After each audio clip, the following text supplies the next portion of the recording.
જે આપણને સૌથી મોટી ઇવેન્ટ બનતી જોવા મળી રહી છે એનાથી જ એક ચર્ચાની શરૂઆત કરીએ. જો આ અઠવાડિયે આપણને ફેડની બેઠક હતી અને ફેડની જે નિર્ણય આવ્યો છે 5% વ્યાજદર કાપનો અપેક્ષિત હતો. આપણે છેલ્લા ઘણા સમયથી આની ચર્ચા કરી રહ્યા હતા, પરંતુ અહીંથી ફેડે જે ગાઈડન્સ આપ્યું છે અને ખાસ કરીને હજી પણ ફેડની જે કમેન્ટ્સ આવી છે એને લઈને બજારમાં થોડીક ચિંતા આપણને જોવા મળી.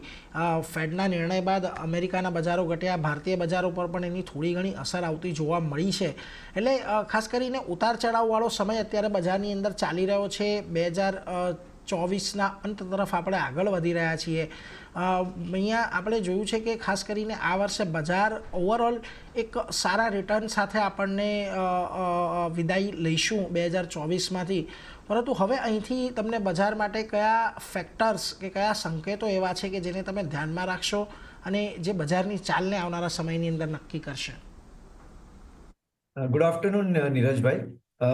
ડેફિનેટલી જે બજારની અત્યારની મુવમેન્ટ છે એમાં ગઈકાલે જે ઇવેન્ટ થઈ યુએસ માર્કેટમાં એની અત્યારે વધારે અસર આપણને જોવા મળી રહી છે.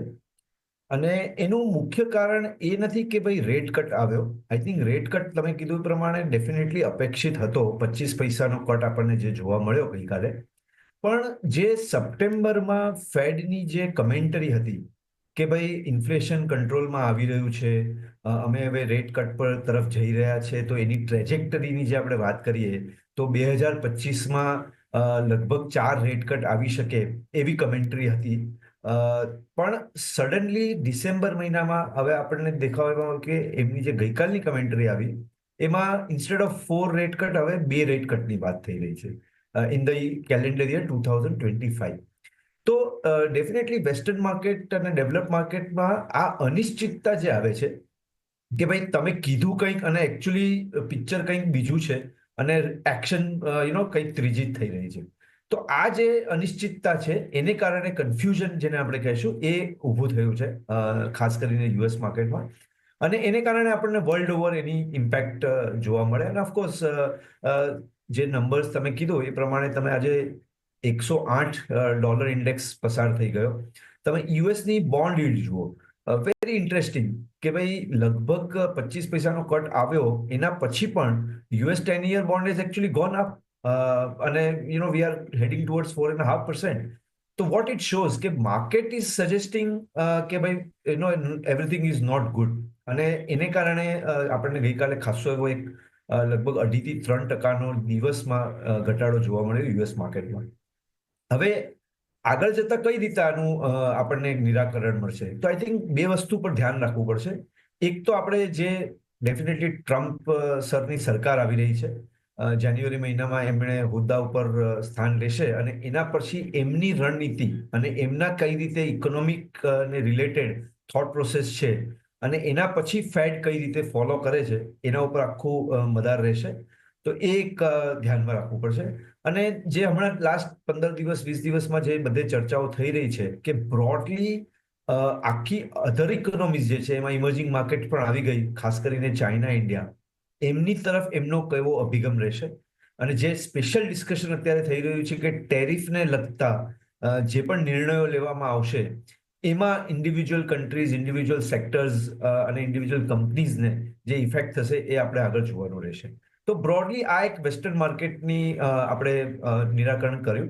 Coming back to the Indian market, definitely તમે કીધું પ્રમાણે 2024 was again very good year. આપણે લગભગ 15%ની આસપાસની રિટર્ન્સ પર બેઠા છીએ ઓન ધ નિફ્ટી.